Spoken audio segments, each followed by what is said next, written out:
Join me as we take a fast lap around the Audubon Country Club South course in our Driver Academy Toyota GR86 Cup car. Anticipation builds as the pace car pulls away, heads into the pits, and the cars are packed up pretty tight, 2 by 2, as we head for the starter stand. Approach the starter stand, the green flag drops on the gas. Good passing opportunity here as you're coming to a very, very slow, tight turn. 3 abreast going through this turn most of the time. Back on the gas, heading for turn 2. As they approach turn 3, cars start to string out a little bit, and this fast left-hander, a little bit of a downhill here. Back on the gas, heading for turn 4. A very fast left-hander, maybe ease off the gas, maybe tap the brake just a little bit to get the nose down. Now we're a little bit uphill climb here to turn 5.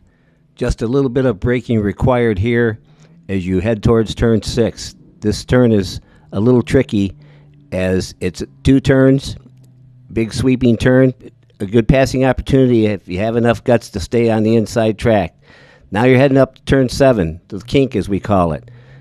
Cars are stringing out pretty far now as we get some good speed on and the pack starts to separate a little bit. Hard braking into turn 8. Get another good passing opportunity here as you head for what we call patience. This is probably the hardest turn on the course to master. You got to go pretty deep, you got to brake pretty hard, and you got to turn pretty tight. Okay, so now we're at turn 10. Longest straightaway on the course, 1,850 feet. Back on the throttle hard. Time to relax a little bit, loosen up your grip, take a couple of deep breaths, get ready for this hard braking. Again, another good passing opportunity coming up to turn 11, which is a 90-degree right-hand turn. Barely having time to straighten out the wheel before it's time to make this immediate left-hander. Now you're heading for the last 2 turns on the course, turns 13 and 14. Relatively fast turn with 2 apexes before you straighten out the wheel, and you're back on the main straightaway heading for the start-finish line, and you've now completed a full lap at the Audubon Country Club.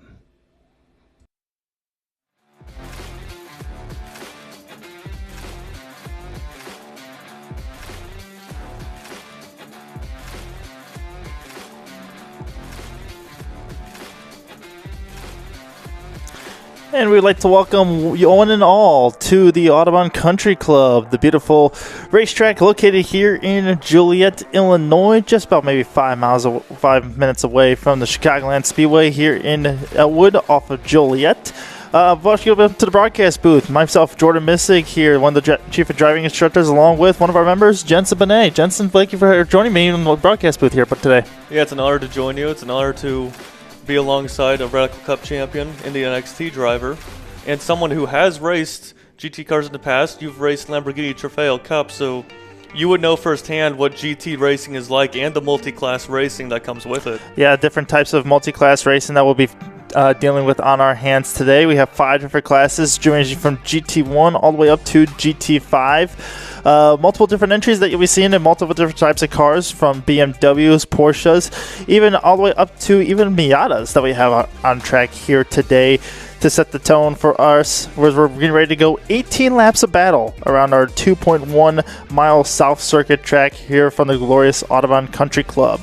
You did mention it's multi-class racing as well. We're dealing with different types of cars that we did mention. So picking your battles, pick and choosing when to make your moves and when to make the right choices going into for a pass or getting around lap traffic. It will play a big factor here today in terms of how you're going to carry momentum and how you're going to carry speed and generate lap time around our circuit today.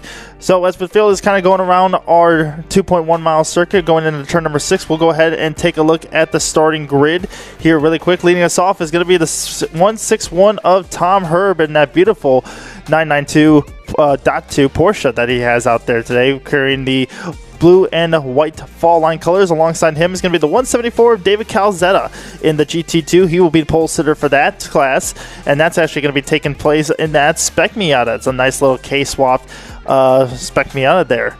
Dan Gov and Ernestus Pelzez was going to roll off in row number 2 there, along with Valdez Gurlius, I would say, in the 5th spot, and John Ranty rolling off in the 6th position. Row number 4 is going to be Bob Norian and Shaw Vekivius in number 8 spot. And then we have Scott Benning Sr.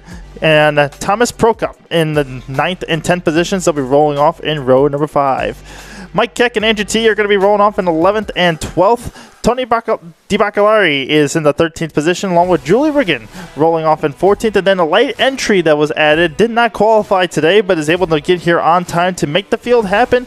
Both the number 46X of Mark Bowden and the 28 of Brian Helmentoller. Both cars going to be in GT2 and GT5 respectively. We do have a little bit of a late breaking news story there that we were kind of noticing, and that is the number 30, I would say the 89 car of Bob Norian, as was failed to leave the pit entry right there. As you can see, his Porsche is still kind of sit stationary on pit road. A little bit of a late malfunction, I believe, with this car there. So he's currently still trying to figure out what's going on with that car and why we can't get it rolling. Hopefully he's able to get it rolling here before we get ready to go green. But Jensen, we've just now got the 1 to go signal. What are these drivers going through their heads right now as we get prepared to go green next time by?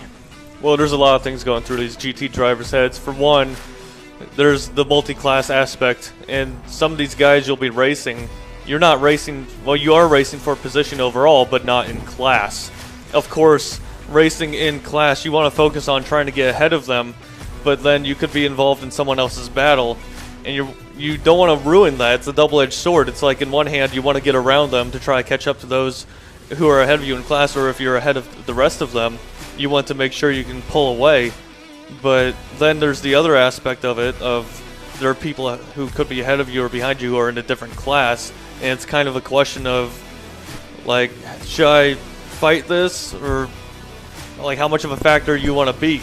Yep. And you don't want to inadvertently ruin a great battle for a different class. Well, not only that, you're racing your own race and you're racing within your own class there, so trying to be able to figure out, what's going to mitigate the amount of time loss that you have as a driver on the racetrack, because at the end of the day, you have your own race that you got to take care of, but you also don't want to be the effective outcome of someone else's race. And if you find yourself in the middle of that battle, especially too, you want to continue doing your own race because you're for position, but you also don't want to be ruining the race of everyone else around you. So you got to kind of pick and choose when's the right time to kind of get out of the way, or do you want to stay in the way, weather the storm, and try to get through the battle that you see on your that we have seen in front of us there.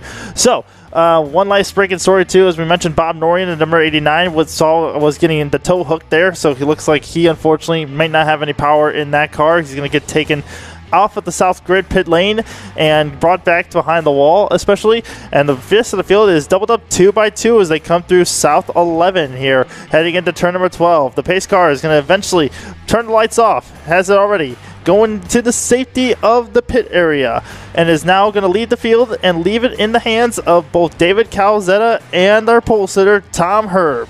The field now going to roll out of 13-14, 2 by 2, nicely straight apart between each other. They look to the starter stand, look for the green flag is out. We are racing here at the Audubon as we go into turn number 1, 2, and 3 wide. Ernestus Pelzez going to pull on the outside there. David Calzetta deploys the parachute just a little bit going into turn number 1, able to make it stick though. Pelzez is going to go up into the 3rd spot, but Dan Gov makes his way through in that number 91 Corvette. One driver kind of dropping 2 wheels off there. The rest of the field behind him kind of scatter a little bit. Everybody now kind of playing nice nice and easy. Mark Bowden, you see in that Mercedes car, on that blue and black car, I would say, on the inside there, was able to make a move, stick between 2 or 3 guys, and now he's continuing to move his way up through the field.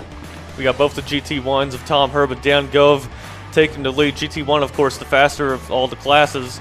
David Calzetta, he might have lost a position there, but he's still leading his class over Ernestus in 4th. Then Valdez Garelias in GT3 leading his class, 5th overall, but leading right behind him is the GT1 of John Ranty.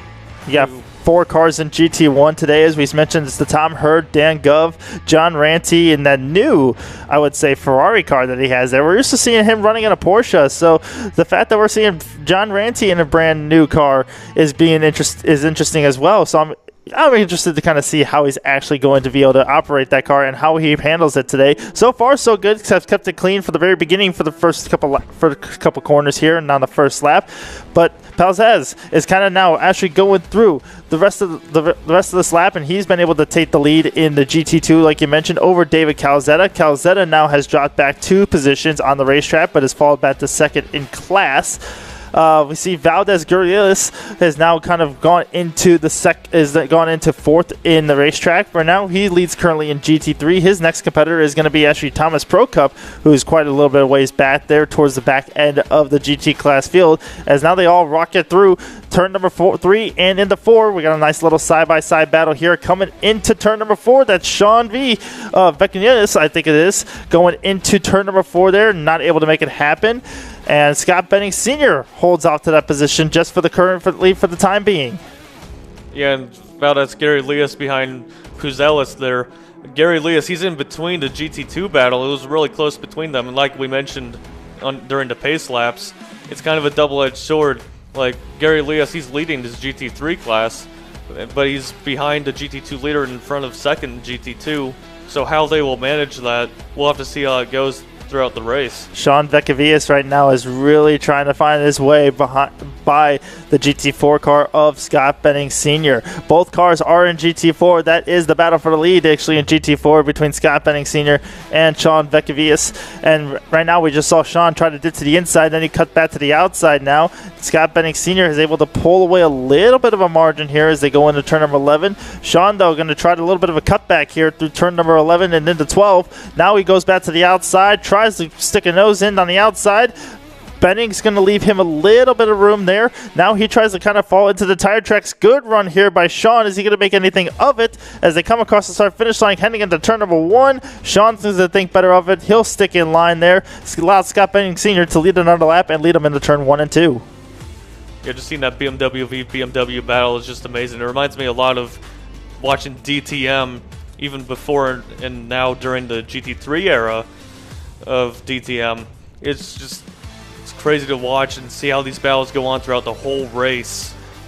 A little bit further back there, you can see the battle for GT5 is kind of closing in as well. Mike Keck right now, he currently holds the lead in GT5, but Andrew T kind of wants it. In that, you have the 963 Porsche of Mike Keck and then the Miata of Andrew T right behind him there. They're kind of getting held up a little bit by that GT3 GT3 Mustang, I believe, of Thomas Prokop. So the interesting thing is how as well is Thomas going to hang behind him, or is he going to get up to speed? And also, is Mike Keck going to hang behind him for long? And is Andrew T going to get a run right here as he had a little bit of momentum and a little bit of momentum swing into his favor as they come off of turn number 10 heading onto the back straightaway. You have two good battles, battle for the GT5 lead and battle for the GT4 lead. On your screen right now as they come into turn number 11. A little bit of trouble there, looks like, from David Calzetta as he's now feels like he might have lost some power there. Definitely was off the pace, lets the field go on by as they go into turn number 11. So Calzetta now potentially dropping out of this race. We'll see if he continues on or if he dives into the safety of the pit lane.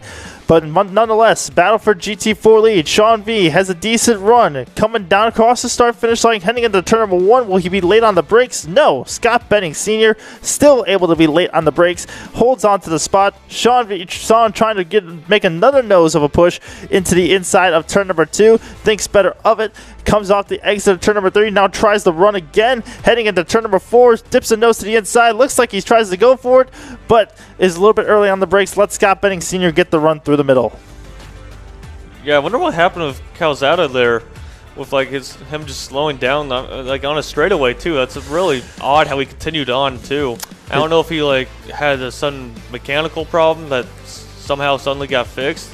Usually with these mechanical issues, usually it's a detriment for you for the rest of the race. So we'll have to see how that goes on. Definitely, for Calzada. definitely a little bit slower and off the pace than what we're used to seeing from David Calzada. So he'll look like he'll probably continue on for at least another lap or two potentially here. But nonetheless, back up front here, we have Scott Benning Sr. and the Sean Vekavigas series, excuse me, of that battle for GT4. And Sean was actually able to get in front of Scott Benning Sr. just as we were talking about the incident between David Calzada a little bit early on. So Sean now gets behind Scott Benning Sr. and he starts to kind of pull away, starts to stretch the legs a little bit, has now stretched it over to about 5 car lengths, potentially almost even 10 now as they come through turn number 13 and 14. But the battle for GT5 a little bit further back still rages on between Mike Keck and Andrew T as they come off of turn number 14 and 15. Looks like Calzada is slow on his back straight again. Looks like he's letting by all the other cars. Letting everybody else by right now as he's continuing on with his race, just trying to stay out of everybody else's race, and that's good sportsmanship on his end, just to not try to get in everybody else's way, try to let them kind of continue on their race while he kind of nurtures on his car and tries to figure out what's going on with it. Meanwhile, back into turn number 8, I would say, Mark Bowden has kind of started to make his way up through the field from the late entry in GT2. He's now taken over the lead over Ernestus Pozez. He has taken that lead over, and Dan Gov has kind of lost a little bit of touch from our leaders of Tom Herb in the GT1 class. Yeah, and Calzada stays on track there. I'm really starting to question what might be going on. It seems like throughout the corners his car is fine, but throughout the straights, like I wonder if he might be stuck in a gear or something. We look further back here right now as we have Mark Bowden. You see on screen in that fall line Mercedes that he has there. He's trying to go ahead and go chase down the leaders in GT1 of Dan Gov and Tom Herb, and he has successfully done that quite a bit. But as Mark Bowden right now, looking to be almost the fastest car on the racetrack, is just maybe a second and a half off of the pace of, let's say, the leader Tom Herb. So definitely has the speed to potentially go get Tom Herb in a GT2 car, but needs a little bit of luck to kind of go his way if he needs to be able to do that by getting a yellow on his hand. He's only 4 seconds behind Dan Gove. While both of them are in a different class, Mark Bowden, it might be a bit of a pep in his step to get ahead of Dan there, a bit more of a confidence booster perhaps, to get into second overall. A little bit of trouble there, it looks like, from the number 7 of Thomas Pro Cup this last time by, letting both the GT5 guys on through of Mike Keck in the 691 and Andrew T in the 21 there. That's the battle for the lead in GT5 as we look for the rest of the field to kind of come on through and try to pick out what that battle is. That GT5 battle currently going through turn 4, heading into turn 5 right now. So we'll see how that battle kind of shakes up as, Mike Keck has kind of pulled a little bit of a gap away from Andrew T. We call it now maybe about close to half a second between the two cars, but they're also starting to still stay within touch of Scott Benning Sr. in that number 59 car. Yeah, and something I noticed like over the past few years, I remember watching like GT5. It used to be just a Miata series only, it seemed, but nowadays, like this year as well, especially, we've been seeing more cars in GT5 that are not Miatas as well. Like, we of course still have the Miatas, but we have other manufacturers joined in as well, and that's always great to see. And another thing, Jensen, I'm just starting to realize, and I'm starting to notice too, as we have a battle for the lead, I'll touch on that point here in just a moment, as Andrew T really looking to the inside of Mike Keck. Really tried to throw it into the corner there, be late on the brakes, but Mike as well was very late on the brakes, was able to kind of hold out the position for the time being. But we had a little bit of an oversteer moment there. Andrew T kind of caught quite a bit of the curb there, so I wonder if that messed up the balance of his car. He had a really nice run on the back straightaway there, so Andrew T potentially looking like he has the good straight line speed advantage over Mike Keck. Mike Keck, as I was just going to mention here, looking like he's struggled a little bit with the handle on that car. Now, gents, we already mentioned today, or we haven't mentioned yet, but one thing we'll get to is the temperature of today's race. Very hot and humid conditions that we're experiencing here, kind of like what we've been dealing with the past couple weeks, and definitely from yesterday in the Spec Miata race for those of you that tuned in for that race. So a lot of difference in feeling in terms of how the car is going to handle on the racetrack. How does the warm weather affect the car on a handling perspective? Well, usually if the warm weather, for one, like the car is not going to be running as quick, and usually you might think that's a straightaway thing only, but no, it also is through the corners as well. As you're not going to be running quickly, you want to make sure you don't try and push it too hard, because sometimes these people might be going off some laps they set in cooler temperatures. Yeah, And they might be trying to go through a corner at a certain speed, but they might overdrive it and potentially go off, and worst case scenario, total their car. And the one thing we've been noticing too, or at least we've been noticing too, has been Mike Keck, kind of struggling a little bit with that rear end a little bit there.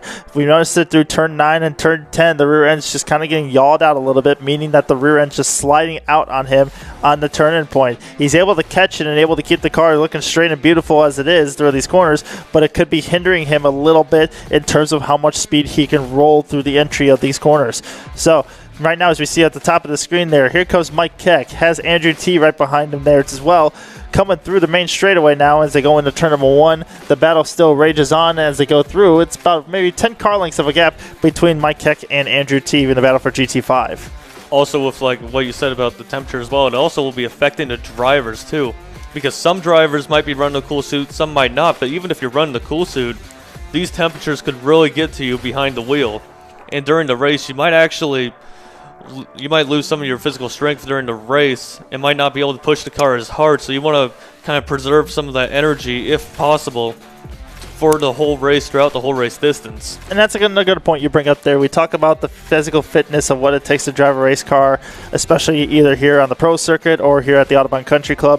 When you're dealing with hot weather conditions like this, where it takes a lot of physical fatigue and even mental fatigue out of you as a driver, you're thinking a lot. These guys are doing. This was also supposed to be a 22-lap scheduled race, but because of the heat and the way the conditions are coming into play, and it's all somehow all these cars get very hot inside it as well, there has been elected to go down to an 18-lap race, so we've knocked off about 5 extra laps. As one car gets sideways there, that looked like it was the 91 of Dan Gove, who kind of lost the handle ever so slightly there, trying to get around the 21 of Andrew T, or that might have been the 28 of Brian Helmentoller as they came through turn number 5. So quick hands and good reactions of a save from Dan Gove right there, and Mark Bowden's kind of closing in on the back of him as well. But just like we were talking about there, losing the handling because of the hot weather, but also could potentially losing the handling of the car from the physical and mental fatigue given the hot and adverse conditions. Another missed corner there by Dan Gove. He has allowed himself to kind of now be on the back foot down the straightaway. Doesn't get the exit he's looking for, but luckily that Corvette power motor that's in that car has allowed him to kind of gain back on the straightaway, and as they enter into the brake zone, Mark Bowden closes him right up to the back end of him through that ABS braking power of that Mercedes.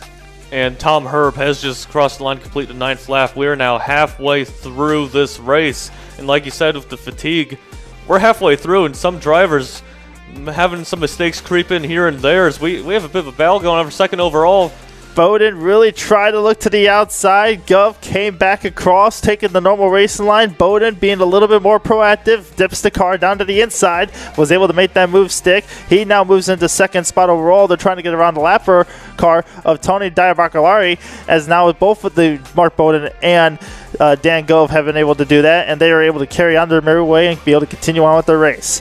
But the biggest thing you mentioned, like you said there too, physical fatigue, mental fatigue kicks in. We talk about how it is very easy, especially with the hot adverse conditions. Your heart rate gets higher. It's around 140 to 160 beats per minute at this point. The temperature inside these cars gets up to around 120 to 130 degrees Fahrenheit. So you're already dealing with hot adverse conditions. It's like being inside a sauna when you're sitting in one of these cars, and especially when you're dealing with all the heat, you're contracting that heat inside these cars. There's no open cockpits. There's no, air that's being blown into you.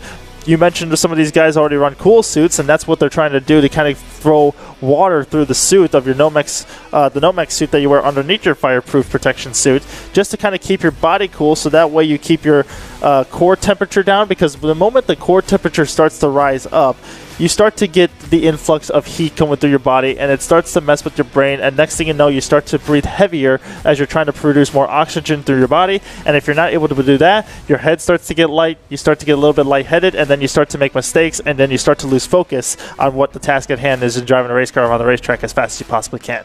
Yeah, and even for stuff like open wheel, like what you race, Jordan, I've heard how people have mentioned how temperatures can get hot even in those cars. Maybe not to the excess of closed cockpit cars like what we're seeing in GT, However, they still get hot, and they're still a handful. They still can be a handful to drive, especially in long distance races. Well, the biggest thing when you talk about, temperature, and you're talking about, especially like an open wheel car, is, when you're driving at speed, you're actually producing a lot of wind and a lot of turbulence that you're not really thinking about the, temperature and the pace of what you're actually going at.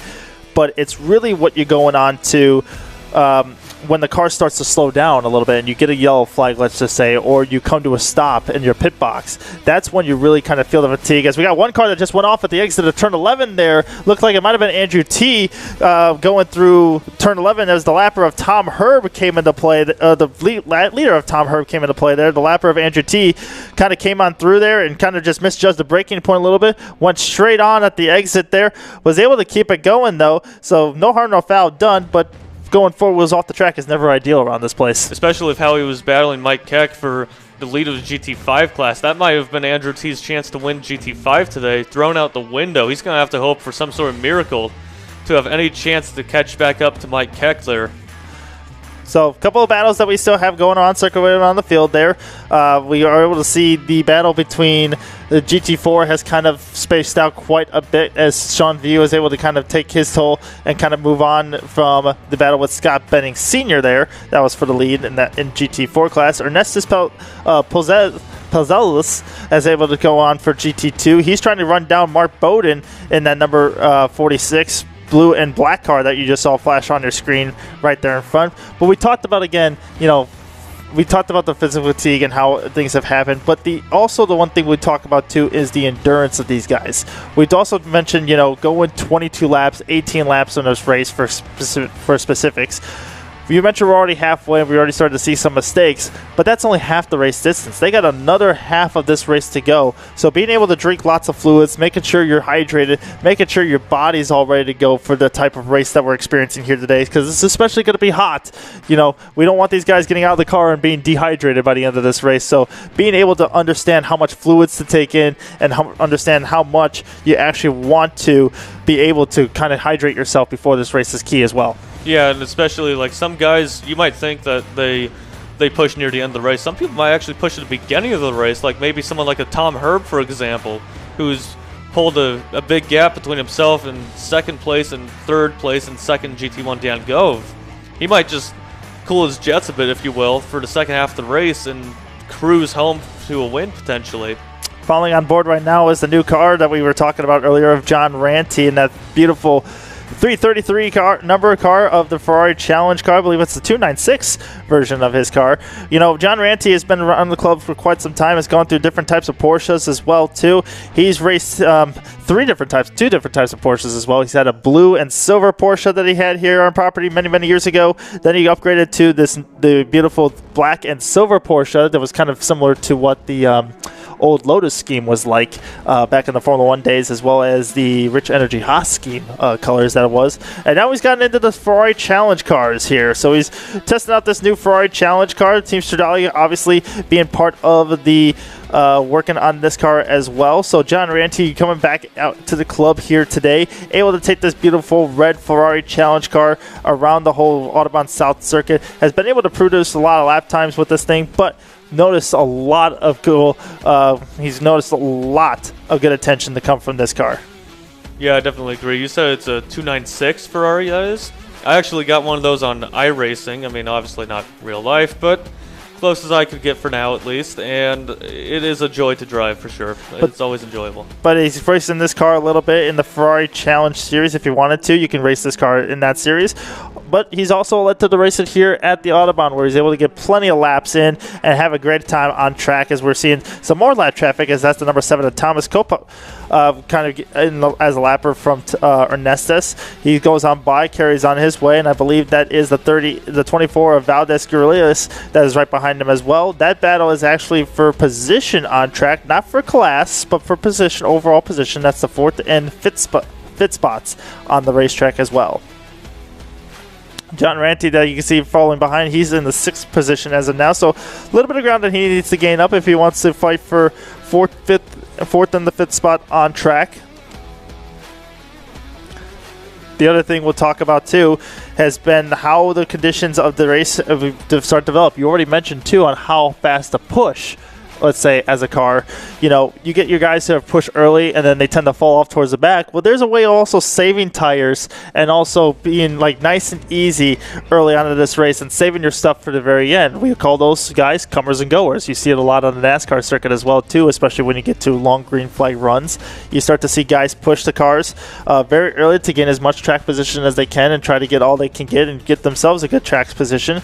But then halfway through that run, you start to see them tend to fall off because they started using up all their equipment and using up all their tires. The guys that then took care of their tires start to come back later on in the run, and you start to see a little bit of a flux or a crossover path between the tire lives of how much they're wearing or how much they're degrading over the course of a run. So when it comes to, let's just say you've had plenty of sim experience, when it comes to real life experience with tire degradation, how does that affect the balance of like a race car? How does that affect, how you're approaching a race car throughout the course of a run? Well, depending on what kind of car you're driving that kind of stuff is not exclusive to like GT racing or just road course racing. You have that in like oval racing as well, like in stock cars, and you also have it like open wheel cars as well. Usually with the tire saving and all that, it could be seen as a short-term loss but a long-term gain, but you want to make sure you time it right to gain as many positions as possible and potentially get up there to fight for the win. Well, the biggest thing as well too is you talk about pressures and how these guys have kind of set their pressures up for the race. You don't want to make sure like you're setting your pressures up high enough at the start of the race so that way you're not having the prior pressures at peak performance towards the end of the run. You want to be able to make it to where the pressures are at optimal temperature, whether it's in the middle of the race or towards the end of the race. That way you're getting the most potential out of those tires as you come towards the end, and that's when you want to use the tires up the most. You don't want to be using up the tires. I mean, yes, you could use them up early on, but that's not where you want the peak to be. You want to be able to be good enough towards the middle to end of the race when things start to get spread out and you're kind of able to run your own laps in that case, because that's where you can actually make up the most time on the competitors. The start of the race is where you can make up the most positions. Yes. Following Julie Riggin around now in that beautiful yellow and green Cobra that we've seen around here. Julie's been a staple of us for quite some time, and we've seen her race in quite a few quite a few races over the years. I'd say many races over the years here at the Audubon Country Club. Julie's actually the only female that is in the race this afternoon as well, competing against all the other men of the sport, as well as we now have to see the battle between, I believe that is the number 23 of Sean V going on by Julie Riggin, and the number 90 Cobra in Julie Riggin. Julie has been racing for many, many years, even before becoming a member here at the Audubon Country Club, has had plenty of experience as well. So she is putting all of her experience that she's been able to that has captured over the years to the test here today. And what's interesting about our car as well is that it's not quite a closed cockpit car, unlike the other cars. It's actually a car that has open cockpit. Of course, there's like the windshield there and the roll cage there. Yep. Definitely more of an open cockpit concept for sure. But yeah, you mentioned that she gets a little bit more airflow that kind of comes through it as well. Has the windshield effect that's in front of her, but is able to have that airflow of effect in front of her as well. As we see Mark Bowden now making a move to the inside of the number 59 of Scott Benning Sr. coming off of the final corner there. Again, Mark Bowden is trying to do everything he can to kind of deal with the lap traffic that's in front of him. Tried to make a move to the inside as he got such a good run on Scott Benning Sr., but wisely decides to not engage and push the issue as they go into the corner to turn number 13 with Scott Benning Sr. Probably would not have been a good move if they kind of made it through, so wisely backs out of it. Yeah, agreed. Mark Bowden, he has almost a 20-second lead over his fellow GT2 counterpart of Ernestas Puzelis. And, especially if, like what you said there, if it could have ended badly, that could have cost him a win, potentially, or if he lost more than enough time. Not to mention damage to the race car as well, too. That's never a good sign as well when you have to hand in a bill for the price tag of having to pay for your own race car again. Tom Herb is now rolling around this racetrack at a rapid rate as we were just getting ourselves underway and settled into this race. We're already 25 minutes into it, and guess what? We're coming around to get the white flag already. Tom Herb is going to round the final corner. We'll look to the starter stand, see the white flag in the air. 1 lap to go for Mr. Tom Herb around our 2.1 mile track of the South Circuit. Yeah, time goes by quicker when you're having fun. I've definitely had fun having commentated this race alongside you, and Tom Herb, he's probably the one who's had the most fun, absolutely dominating today. Absolutely, as we now see Scott Benning Sr. go a little wide there in turn number 11. Dan Gov in the 91, giving him plenty of room, allowing him to regather the car up. Now he looks to the inside, going into turn number 13. Thinks better of it. Will hit on the brakes a little bit early, slow that Corvette down, allow Scott Benning Sr. to navigate through the corner, and now we'll get onto the straightaway and let that Corvette open up all of its power. Go on by Scott Benning Sr., diving into turn number 1, continue on with his race as he now fights through the lap traffic of Julie Riggin and the rest of the lappers in front of him as well. That's Mike Keck in the 691, I believe, in front of him. Or he's 691 behind him. I believe that is Brian Helmentoller in the 28 in front of them.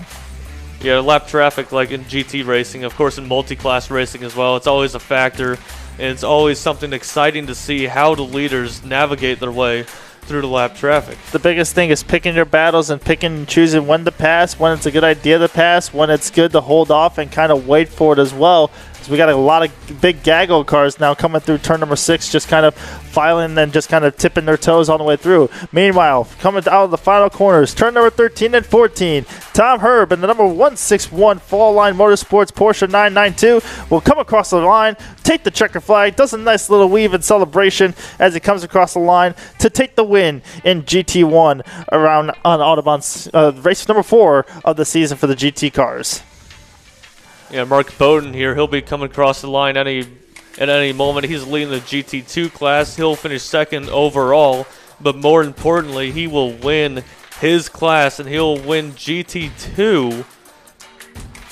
Mark Bowden across the line now, the winner in GT2, and I believe that is the number 023 of Valdez, Sean V, who comes across the line. He will actually win in GT4. So Sean Vecchivius comes comes the line, wins that GT4 battle. There comes Scott Benning Sr. He'll take second. Mike Keck comes across the line. He'll win in GT5. He'll be the race winner in that one. Ernestus Palzez comes home second in GT2.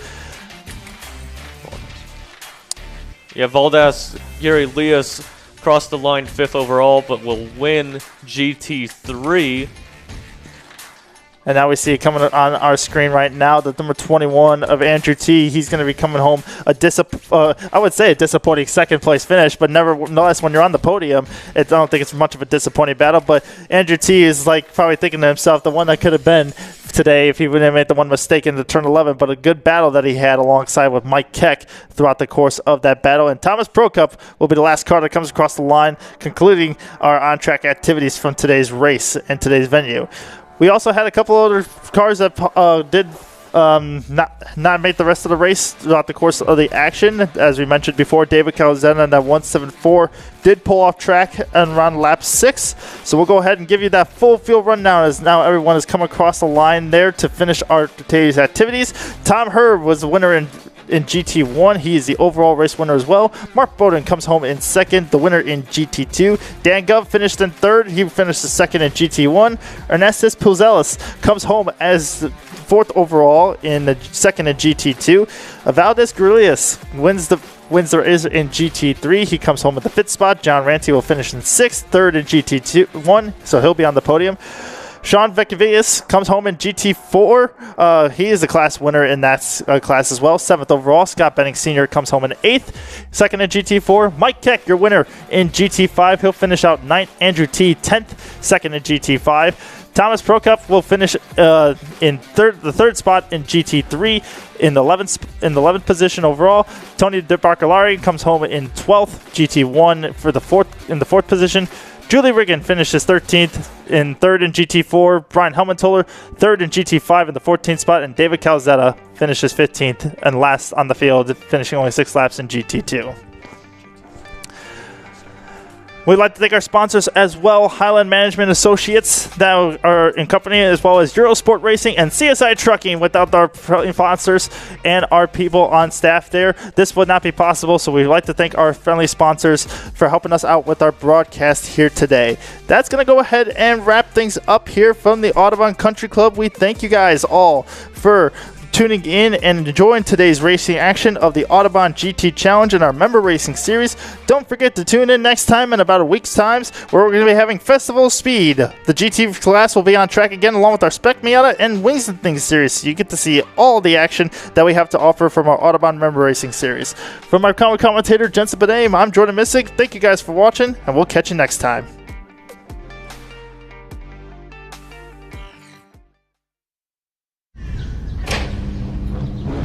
We're here at the acclaimed Daytona International Speedway to show the Blazer EVSS in a way it's never been seen. It's beautiful with a sleek and dynamic design, but performance is in our DNA. And what better way to put the Blazer EVSS to the paces than having Team Chevy NASCAR drivers Daniel Suarez and Ross Chastain get behind the wheel. She looks fast. Sure does. You want to see what she's got? Let's go. All right. Yoo! This is a Blazer EVSS. Let's see what wild mode can do. Let's go. Yes! So much torque. This is what performance sounds like. What a ride. You think the Cup car will be that smooth? My turn to drive. From 0 to 60 in under 4 seconds. Experience the sound of performance. Yeah, I was definitely faster than Daniel. Welcome to Kart Circuit Autobahn, home of the best arrive and drive karting in the Chicagoland area. This is our brand new fleet of CRG Centurion rental karts that go 50 miles an hour. They're fast, fun, and safe. They are also built for the driver that has the need for speed. Come on out and show us what you got.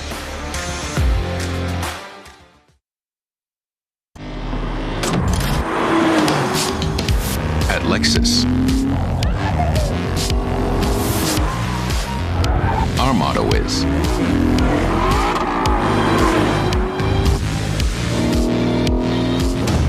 you have to feel it to believe it. Experience the exhilaration of the Lexus Performance line.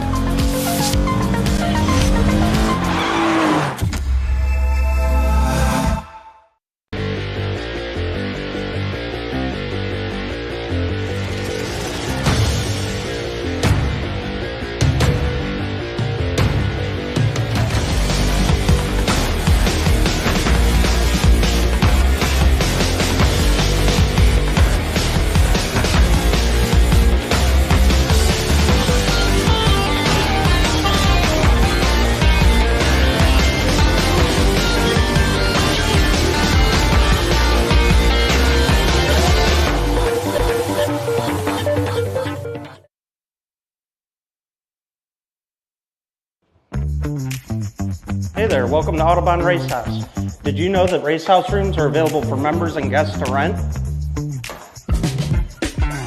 With 3 bedrooms with ensuite bathrooms, a common area with a pool table and poker table, whether you're kicking back on the patio or sitting at the bar, Autobahn Racehouse has everything you need to extend your time at the club.